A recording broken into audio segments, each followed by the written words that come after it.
My name is Olivia Mason, 28, and until last Thanksgiving, I thought family meant unconditional love. After 2 years away building my financial career in Chicago, I drove 6 hours to our small Ohio town, heart full of hope and trunk packed with gifts. When my father opened our door, his expression turned to stone. "We don't have a daughter. Please leave," he declared, as my brother smirked behind him, my old room keys dangling from his fingers. Before I tell you how my own father disowned me at our family doorstep, let me know where you're watching from in the comments and hit that subscribe button. Trust me, you'll want to see how I turned this heartbreaking moment into the most empowering decision of my life. Growing up in Millfield, Ohio meant everyone knew your business.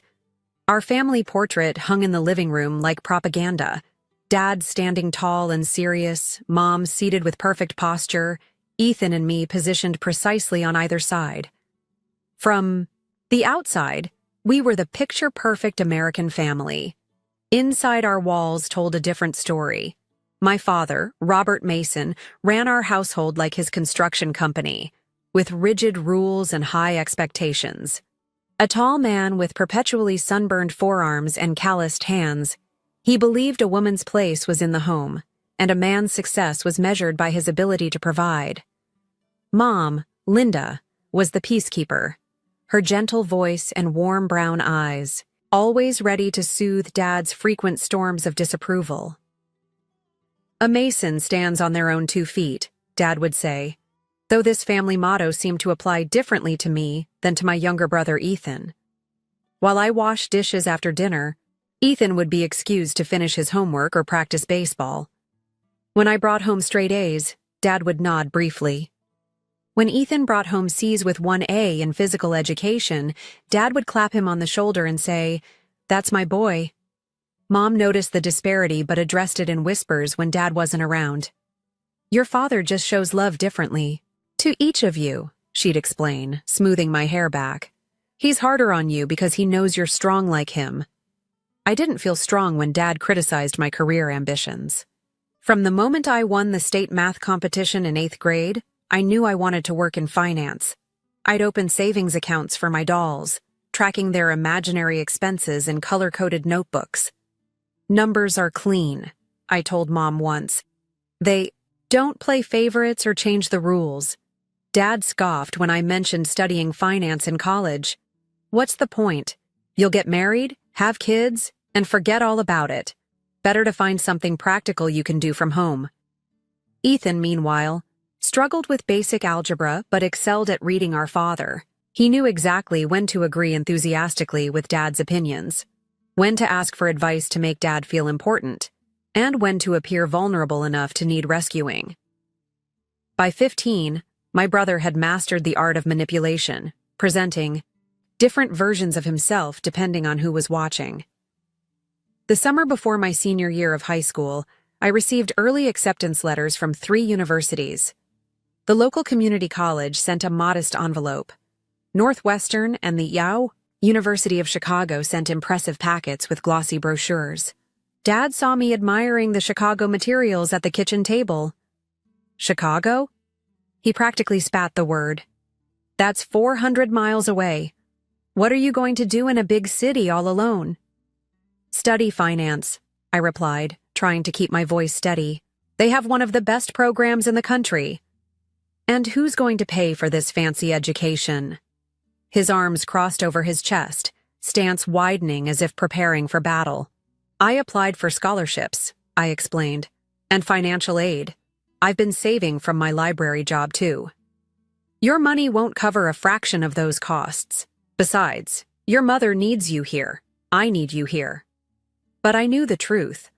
Mom had confided in me during one of our late-night talks that she dreamed of seeing me graduate from a prestigious university, something she never had the chance to do herself. She had whispered her support in the darkness of my bedroom, though she would never contradict Dad publicly. The argument about college became the first major fracture between my father and me. For weeks, tension filled our home like smoke. Mom tried mediating, suggesting compromises like starting at community college and transferring later. Ethan stayed strategically neutral in front of Dad but taunted me privately. "You're never getting out of here," he said one night, leaning against my doorframe. "Dad's already planning to convert your room into his home office once you're married off to some local guy."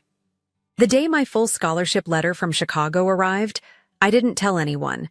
I forged Dad's signature on the acceptance forms and mailed them back the next morning. I only revealed my decision at dinner 2 weeks before graduation.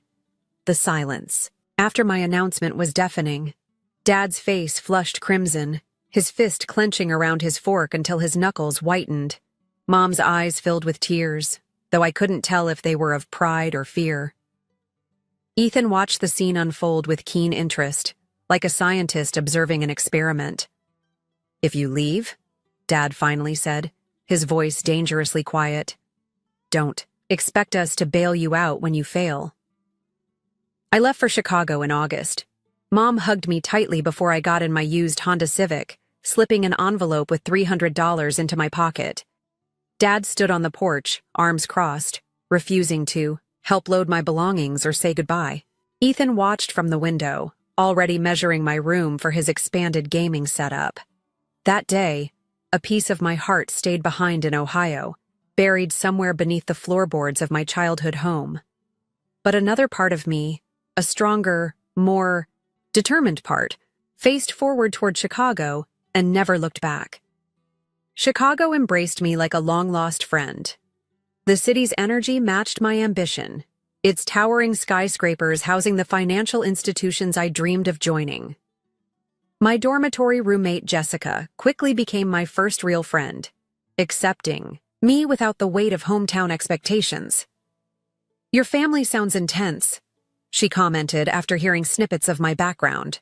"But you're free now. You get to decide who you want to be." Those words became my mantra through 4 grueling years of study. While other students partied, I maintained a punishing schedule of classes, library sessions, and part-time jobs. Every aeon, my transcript felt like vindication. Every Dean's List recognition was ammunition against Dad's prediction of failure. Communication with my family dwindled to occasional phone calls with Mom. She would speak in hushed tones, often cutting conversations short when Dad entered the room. Holidays became exercises in compromise. Thanksgiving at a classmate's home, Christmas reduced to a tense 48-hour visit where Dad and I circled each other like wary animals. Ethan dropped out of community college after 1 semester, claiming the professors didn't understand his learning style. He launched a series of business ventures, a lawn care service that folded after 3 months, a sports memorabilia website that attracted a cease and desist letter for selling counterfeit merchandise, a food truck that failed health inspection. Twice! After each failure, he'd return to our parents' home, and Dad would welcome him with open arms and open wallet. "Your brother is trying to make something of himself," Mom explained during one of our calls. "Your father respects that he's staying close to home while he figures things out." I bit my tongue, knowing that pointing out the double standard would only hurt Mom. Instead, I channeled my frustration into my career. Upon graduation, I landed an entry-level position at a prestigious financial firm. My starting salary exceeded what my father earned after 30 years in construction. 2 years later, I was promoted to junior analyst. 4 years in, I made senior analyst, managing portfolios for clients with 8-figure net worths. I purchased a sleek condominium overlooking Lake Michigan, filled it with furniture I selected without anyone's approval, and painted the walls whatever colors I desired. I built a chosen family from colleagues and friends who valued my intelligence and determination. My boss, a sharp-witted woman in her 50s, became the mentor I'd always craved. My circle of friends included people from diverse backgrounds who expanded my worldview beyond the narrow confines of Millfield. Then, on an ordinary Tuesday in my 5th year in Chicago, Mom called crying. "The bank is taking the house," she sobbed. "Your father's company lost their biggest contract, and we've fallen behind on payments. The foreclosure notice came today." My childhood home had never been a place of unmitigated happiness, but it was still where Mom lived, where her garden flourished in the backyard, where her handmade curtains framed the windows. Without thinking, I asked for the mortgage details. The next day, I contacted the bank and arranged to purchase the property. I used a substantial portion of my savings for the down payment and set up a dummy corporation as the official owner to keep my name off the paperwork. It was Mom's idea to keep the arrangement secret. "Your father would never accept this kind of help from you," she explained. "His pride wouldn't allow it. Let's just tell him the bank worked out a special refinancing plan." I agreed, wanting to spare both Mom and Dad the humiliation. The house payments became another monthly expense in my budget, one I never regretted. Knowing Mom had security gave me peace. What I didn't anticipate was Ethan moving back home after his latest business failure. According to Mom's increasingly infrequent calls, he had taken over the basement as his entrepreneurial headquarters and was helping Dad with house maintenance. Our communications grew sparse, with Mom often mentioning she had to check her phone battery when I asked why she hadn't called. Then, 3 years after I bought the house, Mom sent a text that pierced my carefully constructed independence. "Please, come home for Thanksgiving this year. I miss you terribly. We need to be a family again." I stared at those words for hours, emotions warring within me. My logical mind listed all the reasons to decline. The uncomfortable silence, Dad's disapproving glances, Ethan's thinly veiled insults. But my heart, that traitorous organ, leapt at the word family with embarrassing eagerness. After consulting with Jessica, now my neighbor and closest confidant, I requested Thanksgiving week off from work. I shopped for thoughtful gifts. Handcrafted leather wallet for Dad, gardening supplies for Mom, and even an expensive watch for Ethan as a peace offering. I packed my most conservative outfits, nothing too big city that might trigger Dad's criticism. The drive from Chicago to Millfield felt both endless and too short. Each mile marker counted down to a reunion I both craved and dreaded. The Ohio. Landscape rolled past my window, farms giving way to familiar small towns. Fall had painted the trees in fiery colors, their leaves carpeting the ground in orange and gold. As I turned onto Maple Street, my stomach clenched. The neighborhood looked smaller than I remembered, the houses more weathered. Children's bicycles and forgotten toys littered front yards.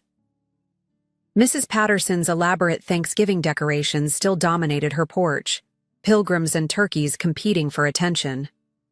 I parked in front of my childhood home, taking deep breaths to steady myself.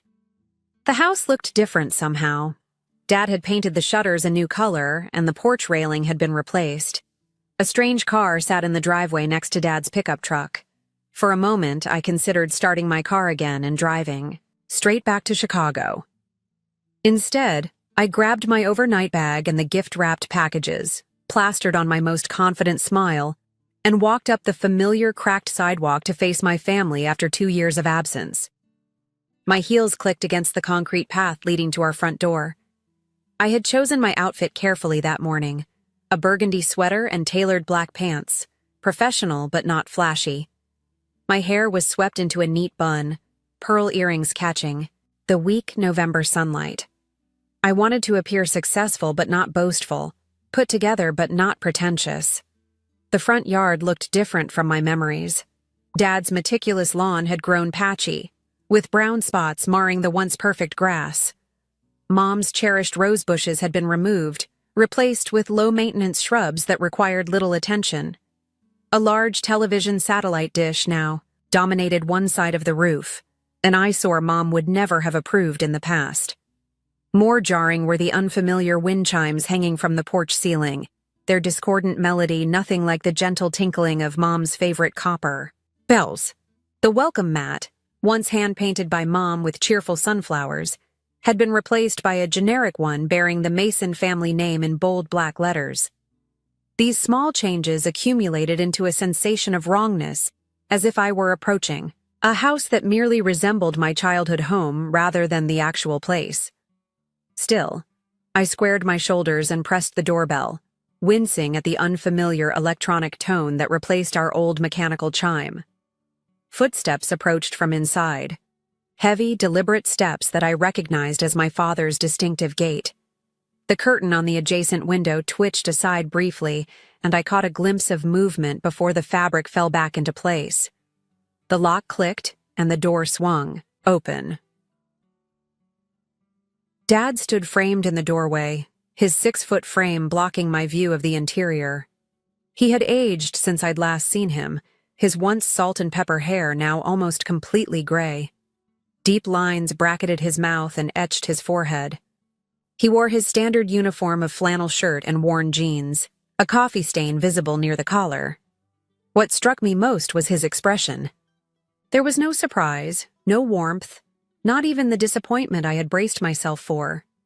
Instead, his face might have been carved from stone, eyes cold and distant, as if regarding a stranger. "Dad," I began, my carefully rehearsed greeting dying on my lips as I registered his complete lack of welcome. "We don't have a daughter," he said, his voice flat and emotionless. "Please leave." The words hit me with physical force. I actually stepped back, my heel catching on the edge of the porch step. The gift bags dangled uselessly from my suddenly numb fingers. "What?" I managed, certain I had misheard. He didn't repeat. Himself. He didn't need to. His eyes, so similar to mine in color but utterly devoid of recognition, said everything. Movement behind him caught my attention. Ethan appeared at Dad's shoulder, several inches shorter, but with the same broad build. Unlike Dad, his face wasn't emotionless. A smirk played at the corners of his mouth, a gleam of triumph in his eyes that sent ice through my veins. Most disturbing was what dangled from his finger, a keychain with a distinctive purple butterfly, charm that Mom had given me on my 16th birthday. Attached to it was the key to my childhood bedroom. "Sorry you came all this way for nothing," Ethan said, his voice dripping with false sympathy. "But we've moved on. Family's smaller now, but stronger." I looked past them into the hallway, searching for Mom. The house beyond seemed dark, shadows masking any movement. There was no sign of her, no call of greeting, no rushing forward to intervene as she had done so many times during family conflicts. "Where's Mom?" I asked, my voice steadier than I felt. "Not your concern anymore," Dad replied. The reality of the situation crashed over me in waves. This wasn't a misunderstanding or a momentary anger that would dissolve with explanation. This was a calculated rejection, planned and prepared for. They had been waiting for me, ready to deliver this blow. "Can I at least talk to Mom?" I persisted, clinging to the one relationship I thought remained intact. "Linda doesn't want to see you," Dad said, using Mom's first name as if to emphasize my exclusion from the family unit. "You abandoned this family years ago. You think your fancy Chicago job and big city apartment make you better than us. We don't need your charity or your condescension." Ethan stepped forward, pushing the door wider. Behind him, I caught a glimpse of the hallway leading to the bedrooms. The family photos that once lined the wall had been rearranged. Pictures containing me had been removed, leaving conspicuous empty spaces in the arrangement. More shocking was the open door to my old bedroom. From my position, I could see it had been completely transformed. The blue walls I had loved were now painted a dark green. My desk had been replaced by weightlifting equipment. A massive gaming setup dominated the space where my bed once stood. "Like what I've done with the place?" Ethan asked, noticing my gaze. "I needed the space for my businesses. Dad and I set it up last year after we realized you weren't part of this family anymore. Last year, they had erased me from their lives long before this moment. While I had been dutifully making mortgage payments, sending birthday cards that went unacknowledged, and missing the family I thought I still had, they had been systematically removing all traces of my existence." A strange calm settled over me. The initial shock dissolved, replaced by a clarity I hadn't expected. Years of therapy had taught me that some rejections are actually redirections. This moment, painful as it was, offered a fork in the road. I could beg for acceptance from people who had already decided to exclude me, or I could stand in my truth. "I understand," I said, my voice steady. "Thank you for making your position clear." Dad blinked, clearly expecting tears or arguments. Ethan's smirk faltered. I set the gift bags gently on the porch. Then I reached into my handbag and withdrew my phone. Dad's eyes narrowed with suspicion. "What are you doing?" he demanded. "Something I should have done a long time ago," I replied, scrolling through my contacts. "I'm calling the bank." 3 years earlier, I had been working late at my office in downtown Chicago when Mom's frantic call came through. Her voice had been raw from crying as she explained that the bank was foreclosing on their house due to missed payments.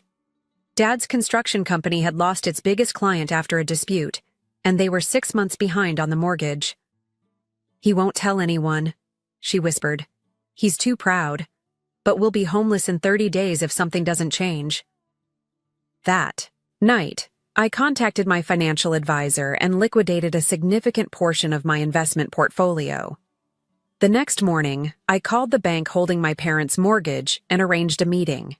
Being in the financial industry gave me insight into how these transactions worked and what options were available. I created a limited liability company that would purchase the house outright, with the stipulation that my parents could continue living there indefinitely.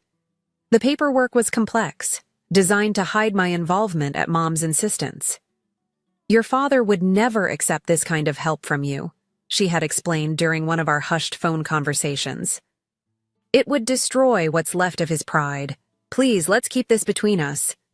I had agreed, not wanting to humiliate Dad or damage their marriage. I even arranged for the bank to send a letter claiming they had worked out a special refinancing arrangement based on Dad's years of prior timely payments. Mom had called me sobbing with relief when Dad showed her the letter, proud that his good name had saved their home. Now, standing on the porch with my father's rejection still ringing, in my ears I dialed the number for my contact at the bank. "Hello, this is Olivia Mason," I said when the call connected, maintaining eye contact with my father. "I need to confirm some details about the property at 487 Maple Street in Millfield, Ohio." Dad's expression shifted from dismissive to confused.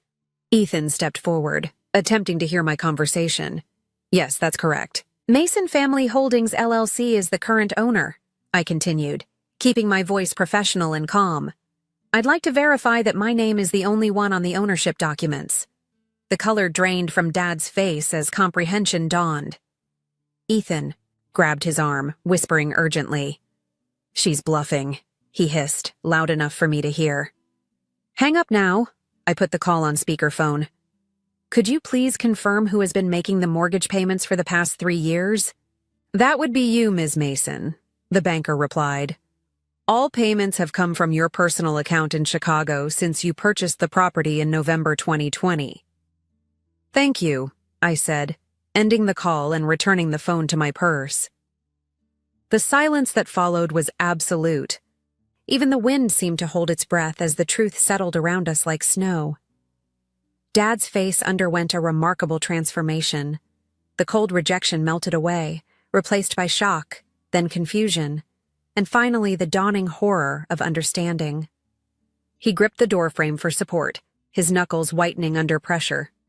"You?" he finally managed. "You bought the house?" "Yes," I replied simply. "But the bank said..." His voice trailed off as he processed the implications. "The refinancing plan?" "There was no refinancing plan, Dad. The bank was foreclosing. You were 30 days from eviction. I bought the house so you and Mom wouldn't be homeless." Ethan's face had turned an alarming shade of red. His confident swagger evaporated as he realized the ground beneath his feet quite literally belonged to me. "You're lying," he spluttered. "This is some kind of sick joke." "It's not a joke," came a new voice from inside the house. I looked past, Dad to see Mom standing in the hallway. She looked thinner than I remembered, her shoulders hunched forward as if carrying a great weight. Her hair had more gray than the last time I'd seen her, and dark circles shadowed her eyes. But her voice, despite its softness, held a newfound strength. "Olivia saved our home," she continued, stepping forward. "I asked her not to tell you, Robert. I knew your pride wouldn't accept help from her." Dad turned to stare at Mom as if seeing a stranger. "You knew? All this time?" She nodded, tears filling her eyes. "I couldn't let us lose everything. And Olivia was kind enough to keep it quiet, to protect your feelings." Movement across the street caught my attention. Mrs. Patterson stood on her porch, watching our family drama unfold with unconcealed interest. Next door, the Hendersons had paused their yard work to observe. Our private moment was becoming neighborhood entertainment. "We should continue this inside," I suggested, gesturing to our audience. Dad stepped back automatically, allowing me to enter my own property for the first time in years. The interior smelled different, a masculine combination of pizza and sports, equipment that had replaced Mom's usual scent of lemon polish and cinnamon. The living room furniture had been rearranged, Mom's carefully selected decor items replaced with Ethan's sports memorabilia and gaming trophies. Most painful was the wall of family photos. As I'd glimpsed from outside, all images containing me had been removed. The gaps left behind were like missing teeth in a smile, obvious and disturbing. "Where are my pictures?" I asked quietly. Mom looked at the floor. "Ethan took them down last. Christmas. He said seeing you hurt his eyes." "And you allowed it?" I turned to Dad. He had the grace to look uncomfortable but offered no apology. "Sit down, all of you," I said, taking control of the situation. "We need to talk about what's been happening here." Ethan remained standing, his posture defensive. "You can't just waltz in here and start giving orders." "Actually, I can," I replied evenly. "This is my house. I've been paying the mortgage for 3 years while you've been living here rent-free. So yes, I think I've earned the right to ask. Questions." Mom opened a drawer in the side table and pulled out a stack of envelopes. "These came for you," she said, holding them out with trembling hands. "I found them hidden in Ethan's room last week when I was cleaning." I took the envelopes, recognizing my own handwriting. Birthday cards, Christmas cards, notes I had sent to Mom over the past 2 years that she apparently never received. "You intercepted my mail?" I asked Ethan, disbelief coloring my voice. "You weren't part of this family anymore," he replied, but his defiance had a hollow quality. "Now." "You left us." "I left for college," I corrected. "I never left the family. I call Mom every Sunday. Or at least I tried to." Mom's eyes widened. "You haven't called in months." "I've called every week," I insisted. "The calls go to voicemail. My texts show as delivered but unanswered." Understanding dawned in Mom's eyes. She turned to Ethan, her expression hardening. "What did you do to my phone?" Ethan shrugged, but I could see panic building behind his nonchalant facade. "I upgraded your phone plan. Must have been some technical glitch." "It wasn't a glitch," I said, pulling out my phone again. "Show me your phone, Mom." She handed it over without hesitation. A few minutes of inspection confirmed my suspicion. Ethan had installed an app that filtered incoming calls and texts, blocking my number while making it appear that my attempts at communication never happened. "He told us you wanted nothing to do with us anymore," Mom said, her voice breaking. "That you were too busy with your fancy Chicago life to care about family." "And you believed him?" I asked, hurt evident in my voice. "No," she whispered. "Not really." But Robert did, and Ethan kept showing us social media posts of you at parties and restaurants, saying you were spending money on yourself while we struggled. "Social media posts I was tagged in by colleagues," I clarified. "Work functions and professional events.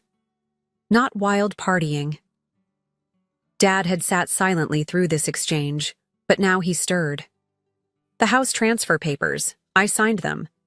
But they didn't say anything about you being the buyer." I nodded. "The LLC name deliberately obscured my involvement. Again, to protect your pride. And the letter from the bank about the refinancing. Plan? A fiction to make you feel better? He absorbed this, his weathered face revealing the internal struggle between gratitude and humiliation. For a man who built his identity on being the provider, discovering his daughter had secretly saved the family home was both relief and devastating blow. Ethan, sensing the momentum shifting against him, tried a new tactic. She's just trying to control us, he insisted. Make us dependent on her. She's always been jealous of me, of my relationship with you, Dad. Dad looked at his son with new eyes, really seeing him perhaps for the first time. Why would your sister be jealous of you? He asked slowly. She's successful, independent. She apparently has enough money to buy a house outright while supporting herself in Chicago. Because you always loved me more, Ethan blurted, his careful manipulation fracturing under pressure. She couldn't stand that I was your favorite. The room fell silent again. Mom looked as if she might be sick. Dad's expression was unreadable. Is that true? I asked quietly. Was he your favorite? My father couldn't meet my eyes. In his silence, I found my answer. The living room felt impossibly small as decades of unspoken truths pressed against the walls. The grandfather clock in the corner, a wedding gift to my parents from my maternal grandparents, ticked loudly in the silence. Outside, a car drove past, its radio momentarily filling the void with a cheerful Thanksgiving commercial jingle that felt jarringly out of place. Maybe we should move this conversation to the kitchen, Mom suggested, her peacemaking instincts kicking in. I can make coffee. No, I said firmly. I think we need to stay right here and finish this.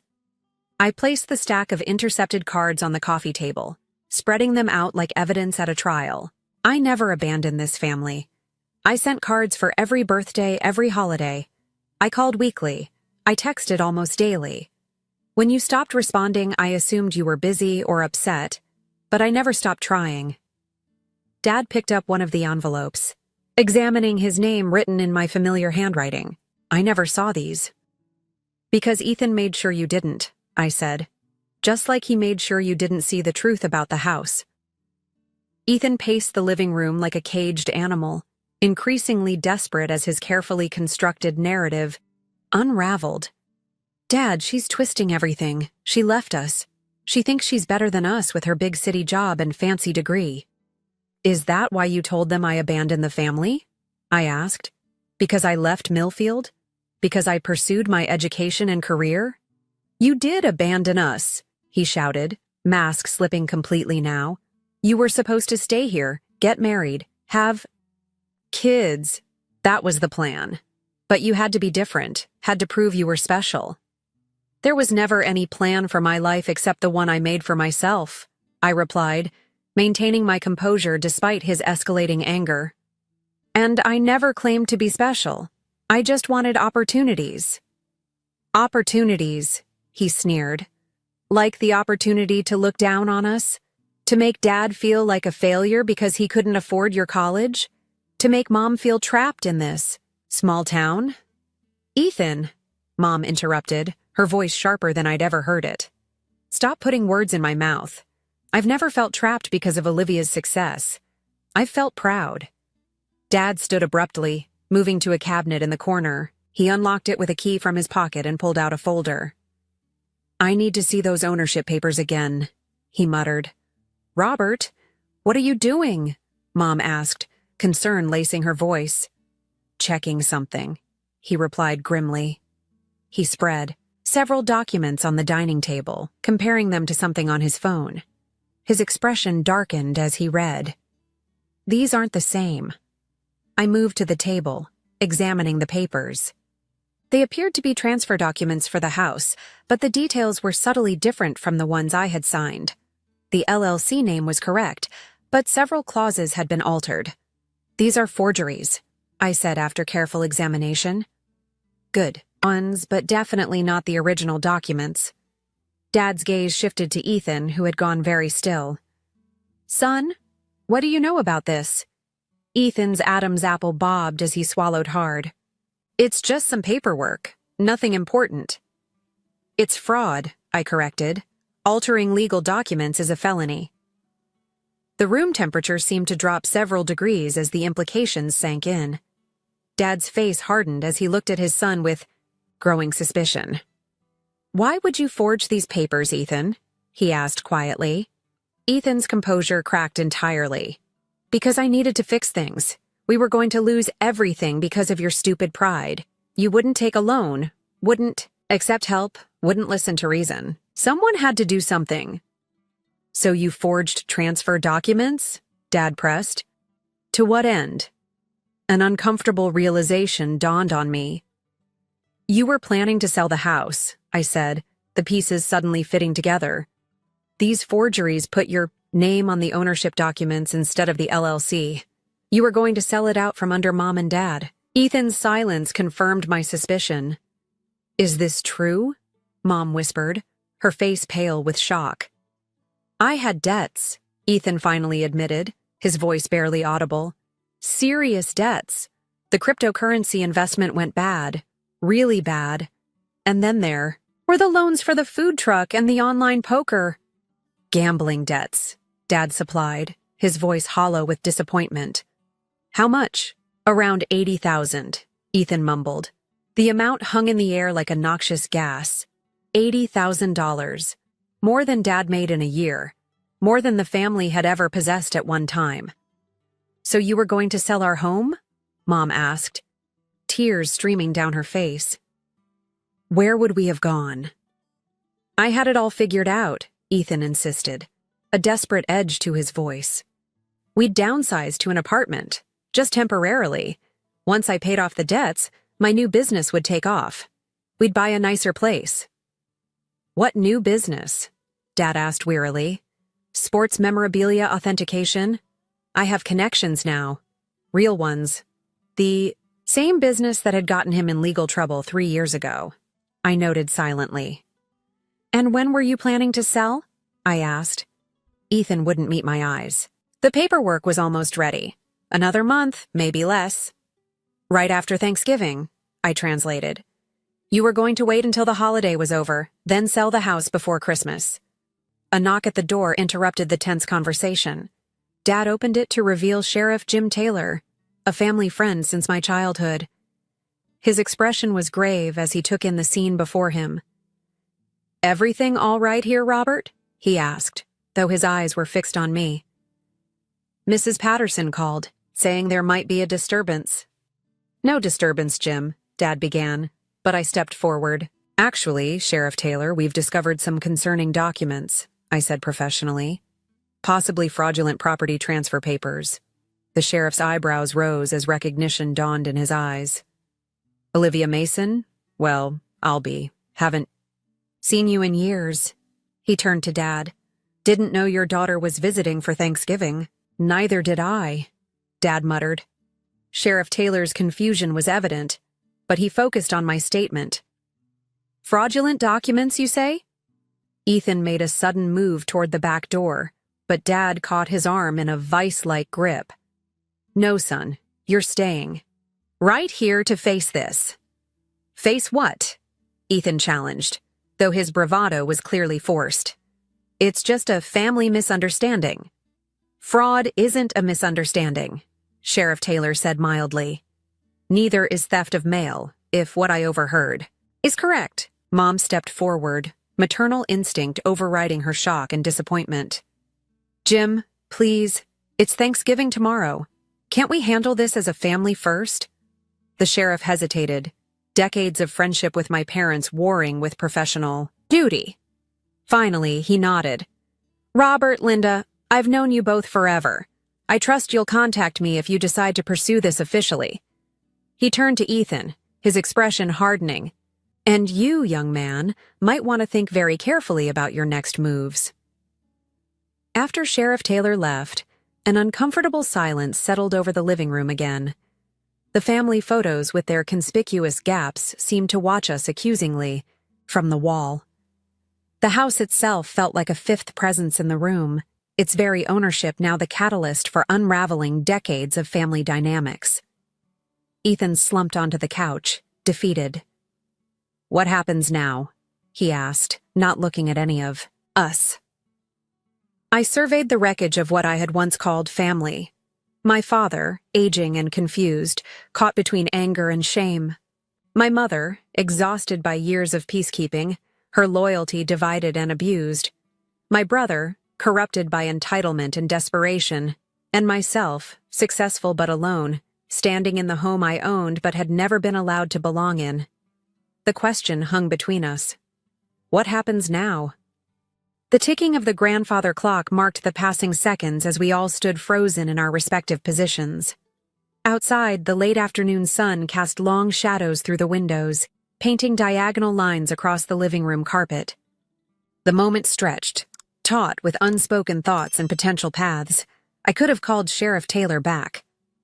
I had evidence of Ethan's fraud, his mail theft, his betrayal. I could have pressed charges, watched him face legal consequences, perhaps even serve time. The vindictive part of me, the child who had always felt less favored, whispered that he deserved no less. I could have evicted them all. The house was legally mine. I could have given them 30 days' notice and walked away, letting them face the consequences of their choices and Ethan's actions. The wounded part of me, fresh from rejection at my own family's door, argued this would be justified. But standing there, watching my family's foundation crumble in real time, I realized neither option would bring healing. Revenge might satisfy, momentarily, but would leave permanent scars. Walking away would merely perpetuate the cycle of abandonment that had defined our family for years. What happens now, I said finally, is up to us. All of us. I moved to sit in the armchair opposite, the couch, deliberately choosing a position that put me at eye level with everyone else rather than standing over them. Let me be clear about a few things, I continued, keeping my voice steady and free of accusation. First, I never abandoned this family. I left for college, built a career, and continued reaching out despite increasing silence from all of you. Mom nodded, wiping tears from her cheeks. Dad stared at his hands, unable or unwilling to meet my eyes. Ethan remained motionless, gaze fixed on the floor. Second, I purchased this house 3 years ago to provide security for Mom and Dad. Not as a power play, not to control anyone, but because I care. The secrecy was Mom's idea, to protect Dad's pride, though in hindsight, perhaps honesty would have served us better. Dad's head jerked up at this, a flash of indignation crossing his features before fading into reluctant acknowledgement. Third, what Ethan did was wrong. Legally and morally wrong. Intercepting mail, lying about my communications, attempting to forge property documents to sell a house that isn't his to sell. These are serious offenses that have caused real harm to this family. Ethan's shoulders hunched further, making him appear smaller than his actual size. But fourth, and most importantly, we have a choice right now. We can let this moment destroy what's left of our family, or we can use it as an opportunity to rebuild something healthier. How exactly do we do that? Dad asked, speaking directly to me for the first time without anger or dismissal. We start with truth, I replied. No more secrets, no more manipulation, no more unspoken resentments. And Ethan's debts? Mom asked quietly. The people he owes money to, they might not be patient. I had suspected as much. 80,000 in gambling debts likely didn't come from legitimate casinos with payment plans, but from less savory sources. I'll handle the debts, I said after a moment's consideration. Ethan's head snapped up, disbelief written across his features. Why would you do that? After everything? Not for you, I clarified. For Mom's safety and peace of mind, but there will be conditions. I outlined my terms clearly. Ethan would move out of the house immediately. He would enter a gambling addiction program. He would find legitimate employment and begin repaying me, even if it took years. Most importantly, he would have no access to family finances or legal documents ever again. As for the house, I continued, Mom and Dad can continue living here, but with formal rental agreement, a nominal amount, just enough to establish legal boundaries and responsibilities. "You're charging us rent?" Dad asked, old pride flaring briefly. $1 per month, I specified. "It's about establishing clear terms, Dad, not about money." He considered this, then gave a short nod of acceptance. "And our relationship?" Mom asked, the question that mattered most hanging between us. I took a deep breath, searching for words that would be both honest and healing. "That will take time to rebuild. Trust has been broken on all sides, but I'm willing to try if you are." Mom crossed the room and embraced me for the first time in years. The familiar scent of her perfume brought a rush of memories. Bedtime stories, baking cookies, whispered encouragements. For a moment, I was a child again, safe in the circle of her arms. "I never stopped loving you," she whispered against my hair. "Never, no matter what you were told." Dad remained seated, emotion warring on his face. Decades of rigid masculinity had left him without tools to navigate this vulnerability. But he cleared his throat and managed 5 words I had never expected to hear from him. "I'm sorry I failed you." It wasn't a perfect apology.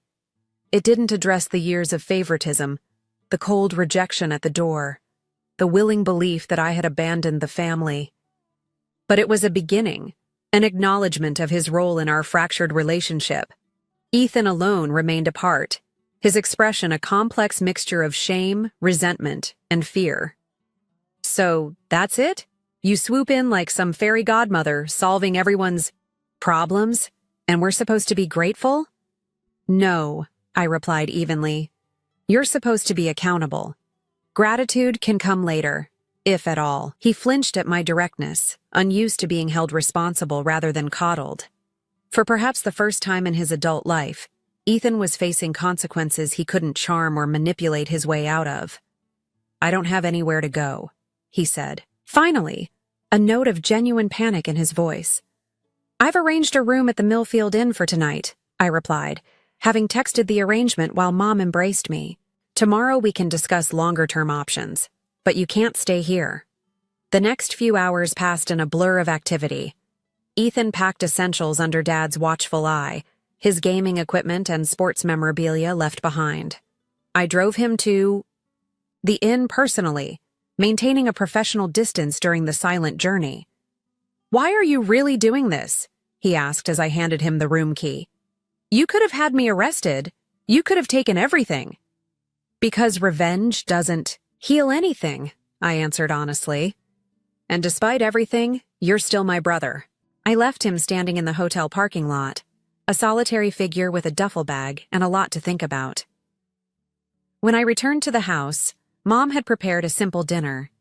Not the elaborate Thanksgiving feast she had likely planned, but soup and sandwiches served at the kitchen table where we had shared thousands of meals in more innocent times.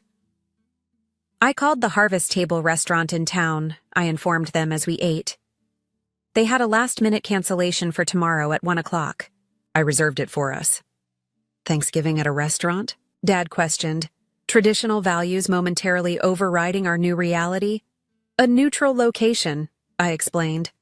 "Somewhere we can begin again without the weight of this house and its history pressing down on us." He considered this, then nodded. "Smart thinking." We ate mostly in silence, the events of the day too monumental to process through casual conversation. But it wasn't the hostile silence of my previous visits, charged with unspoken resentments. This silence felt cleansing, like the quiet after a storm has passed, when the world is still dripping and damaged, but the thunder has ceased. After dinner, Mom showed me to the guest room, Ethan's recent occupancy evident in the hastily changed sheets and lingering scent of his cologne. She hovered in the doorway, clearly wanting to say more but unsure how to begin. "It's okay, Mom," I assured her. "We don't have to fix everything tonight." "I should have been stronger," she said, voice thick with regret. "Should have stood up, to both of them, told you the truth about the house." "We all made choices," I replied. "Some better than others, but we're here now." She embraced me again before leaving, this hug longer and fiercer than the first, as if trying to compress years of missed embraces into one moment. Alone in the unfamiliar guest room, I messaged Jessica to update her on the situation, her supportive responses providing a lifeline to my real life in Chicago. Then I opened my laptop to check work emails, the familiar routine grounding me after the emotional upheaval of the day. A soft knock interrupted my work. Dad stood awkwardly in the hallway, holding 2 mugs of hot chocolate, a peace offering from my childhood. He had made it the same way he always had, with extra marshmallows floating on top, the way I had loved it at 8 years old. "Can we talk?" he asked, the question costing him visible effort. I accepted the mug and gestured for him to enter. He perched uncomfortably on the edge of the desk chair while I sat cross-legged on the bed, an unconscious recreation of our positions during rare father-daughter talks in my youth. "I was wrong today," he began, staring into his mug rather than at me. "Wrong about a lot of things for a long time." I remained silent, giving him space to find his words. "You asked if Ethan was my favorite," he continued, voice rough with emotion. "The truth is, you reminded me too much of myself, stubborn, smart, determined to carve your own path. I pushed against you because I saw my own weaknesses in your strengths. It wasn't the whole explanation. It couldn't account for years of unequal treatment. But it was more self-awareness than I had ever witnessed from my father." "I'm still angry," I admitted. "That won't disappear overnight." He nodded, accepting this truth. "Will you tell me about your life in Chicago? Your real life, not what Ethan made up." So I did. I told him about my apartment overlooking the lake, my promotion last year, the mentorship program I had started for young women in finance. I showed him photos of my friends, my volunteer work, the half marathon I had completed in the spring. He listened without interruption, occasionally asking questions that revealed genuine interest rather than judgment. When I finished, he sat, quietly for a moment, processing everything he had missed. "You built a good life," he said finally. "Without any help from me." "I would have welcomed your support," I replied honestly. "But yes, I did." "I'm proud of you," he said, the words clearly unfamiliar on his tongue. "Should have told you that a long time ago." It wasn't everything I had ever wanted to hear from him. It didn't erase the pain or heal the wounds of rejection. But as we sat drinking hot chocolate in a guest room that smelled faintly of my brother's cologne, it felt like the beginning of something new. Not a perfect reconciliation, but a turning away from old patterns toward something potentially healthier. Tomorrow would bring its own challenges. There would be awkward moments at the restaurant Thanksgiving, difficult conversations about Ethan's future, legal documents to correct, and years of misunderstandings to address. The road to healing would be neither straight nor smooth, but for the first time in years, it felt possible. Not because I had forced my family to accept me or because I had wielded my financial power to demand respect, but because truth, however painful, had finally broken through the walls of silence and deception that had isolated us from each other. As Dad left with a gruff goodnight, I realized that in losing the family I thought I had, I might eventually gain the family we could become. The house that had been the battleground today could transform into neutral territory tomorrow, then perhaps a genuine home again someday. It wasn't the Thanksgiving homecoming I had imagined, but perhaps it was the one we all needed. 6 months have passed since that fateful Thanksgiving day when I stood rejected on my own doorstep. Spring has painted Millfield in shades of green and pink, cherry blossoms framing the streets where I once rode my bicycle as a child. I sit on the porch swing of my childhood home, watching as Dad carefully prunes Mom's newly replanted rose bushes. He consults a gardening book between cuts, his methodical approach both familiar and new. The man who once claimed gardening was women's work now talks about soil pH and proper mulching techniques with surprising enthusiasm. So much has changed since that cold November day when truth burst through our family's carefully constructed facade. The changes weren't immediate or easy, but they were necessary. like setting a broken bone so it can heal properly instead of painfully misaligned. Dad enrolled in therapy the week after Thanksgiving, his decision shocking everyone who knew Robert Mason as the epitome of old-school masculinity. "Can't fix what you don't understand," he explained simply when neighbors raised eyebrows. 12 sessions later, he still struggles with vulnerability, still occasionally falls into old patterns of communication, but he's learning. We both are. The change most visible to outsiders is his relationship with Mom. She stands straighter now, speaks more freely. Their marriage has shifted from his dictatorship to something resembling partnership. Yesterday, I overheard them discussing vacation plans, Mom firmly advocating for the beach she's always loved rather than the fishing cabin Dad preferred. More surprisingly, he listened. "Your mother deserves to be heard," he told me later, the admission clearly still uncomfortable but genuine. "Been drowning out her voice for 40 years. Time to shut up and listen for a change." Mom has found her independence in small but significant ways. She joined a book club that meets weekly at the local library. She reopened the Etsy shop that Dad once dismissed as a hobby, selling her hand-knitted scarves and hats to customers across the country. She speaks up during family discussions rather than deferring automatically to Dad's opinions. Most meaningful, to me, she calls regularly without fear or secrecy. Our Sunday conversations have become a ritual we both cherish, no longer conducted in whispers or cut short when Dad enters the room. Last month, she visited me in Chicago for a long weekend, her first trip to see my life there. Watching her marvel at the lakefront view from my apartment, proudly wearing the dress I bought her at a boutique on Michigan Avenue, felt like reclaiming something precious we had both lost. As for Ethan, his journey has been more complicated. The initial months were rough, his resentment and entitlement deeply ingrained. He bounced between temporary accommodations, called Dad with melodramatic tales of hardship, and tested every boundary we established. Twice he relapsed into gambling, draining the small account I had set up for his living expenses. The turning point came in March when his latest manipulation attempt backfired spectacularly. He had told a local business owner that Dad was backing his new venture financially, leading to contracts being signed on false pretenses.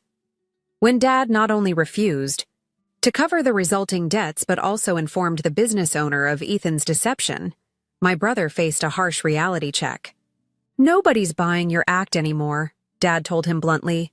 "Time to grow up and be a man." Those words from the father who had enabled him for decades finally penetrated Ethan's defensive shell. He checked himself into a 30-day program for gambling addiction and, upon release, found legitimate work at a warehouse outside town. It's not glamorous, but it's honest. Each month, a small payment appears in my account, his debt gradually diminishing through genuine effort rather than quick schemes. Our relationship remains distant but civil. I don't expect us to ever be close. Too much damage exists between us. But last week, he returned the purple butterfly keychain he had so smugly dangled before me on Thanksgiving. The small gesture, delivered without drama or expectation, suggests growth I hadn't thought possible. The house itself has transformed alongside our family dynamics. I transferred ownership to a proper family trust, transparent and legal, that protects both my investment and my parents' right to live there indefinitely. The formal rental agreement remains $1 monthly, which Dad insists on paying in person, a ritual that acknowledges both his dignity and our new honesty. My old bedroom has been restored, Ethan's weights and gaming equipment relocated to a storage unit he now pays for himself. The blue walls have returned, along with bookshelves holding volumes from my childhood. It's not the shrine to adolescence it once was, but rather a comfortable guest room that welcomes me during my now regular visits.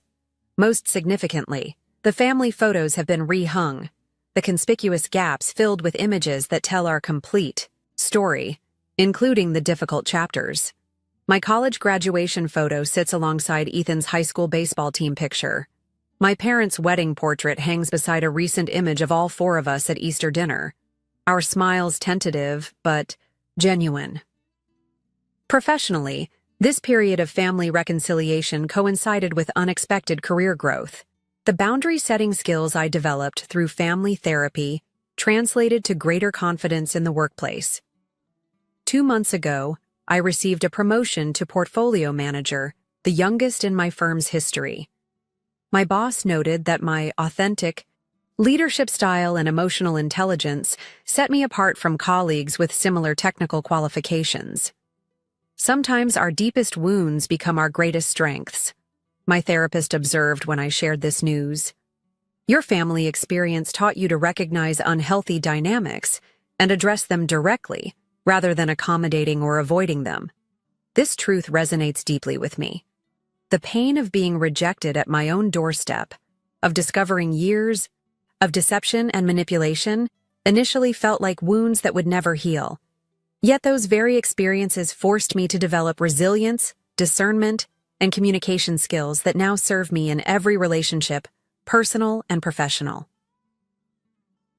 The most profound lesson from this journey is that family is both a gift and a choice. The biological connections we're born with provide a starting point, but healthy relationships require active maintenance and sometimes difficult reinvention.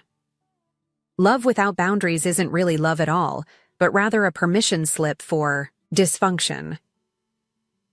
Financial independence gave me the practical freedom to establish boundaries, but emotional independence gave me the strength to enforce them. I no longer measure my worth through my family's approval or disapproval. I can love them authentically while still protecting my own well-being.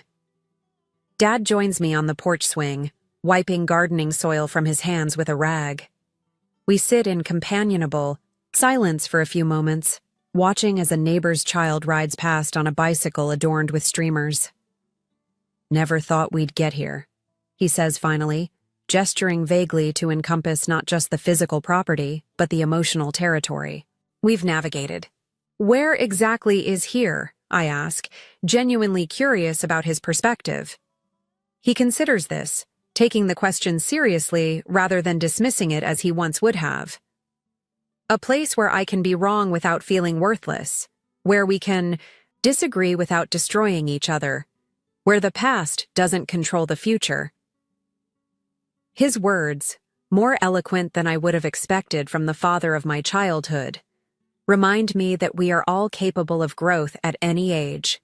The man who once rejected me at the door now welcomes not just my presence but my truth. Not perfectly, not without occasional backsliding, but consistently enough to build something new from the ruins of what was lost. As we sit watching the sunset paint the neighborhood in golden light, I reflect on the strange journey that brought us here. How rejection led to revelation, how pain preceded healing, how losing my illusion of family allowed me to gain something more authentic. The house keys now resting in my pocket symbolize not just property ownership, but the unlocking of truths long hidden. The journey continues, of course. Real healing isn't a destination, but a direction, a commitment to moving forward even when the path grows steep or unclear. Some days are easier than others. Some conversations still activate old wounds. But we keep walking, one step at a time, toward a future defined by choice rather than obligation, by truth rather than appearance. For those of you who have faced similar family fractures, who have stood on your own doorsteps and felt unwelcome in spaces that should have been safe, I hope my story offers something of value. Perhaps it's permission to establish necessary boundaries, or courage to speak long-buried truths, or simply the knowledge that you're not alone in navigating complex family dynamics.